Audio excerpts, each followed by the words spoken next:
आज बुलढाणा येथे शिवसेना उद्धव बाळासाहेब ठाकरे पक्षाच्या वतीने एक महत्त्वपूर्ण आंदोलन करण्यात आले।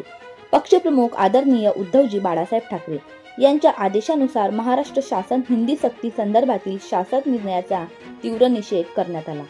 या निर्णयाविरोधात तीव्र भावना व्यक्त करत शिवसैनिकांनी शासन निर्णयाची प्रत जाहीरपणे होळी केली। या आंदोलनाद्वारे महाराष्ट्रातील स्थानिक भाषेचा आणि संस्कृतीचा अवमान होऊ नये यासाठी ठाम भूमिका घेण्यात आली।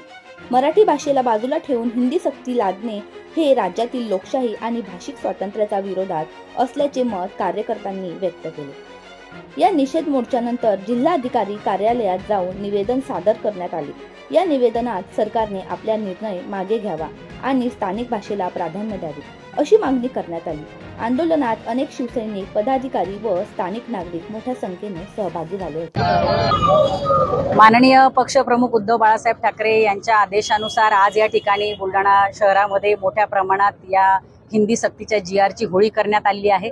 मुळातच महाराष्ट्रातील संपूर्ण जनतेचा या सक्तीच्या हिंदीला विरोध आहे। पहिल्या वर्गापासून हिंदीची सक्ती करण्याची काहीही आवश्यकता नव्हती आणि अशा प्रकारची कुठलीही मागणी ही महाराष्ट्रातील जनतेची किंवा विद्यार्थ्यांची किंवा पालकांची नसताना जाणीवपूर्वक केवळ केंद्र सरकारला खुश ठेवण्यासाठी अशा प्रकारचा हा सक्तीच्या हिंदीचा पहिल्या वर्गापासूनचा निर्णय घेण्यात आलेला आहे आणि तो चुकीचा निर्णय आहे। महाराष्ट्रावर अशा प्रकारचा हिंदी सक्ती लादू नये।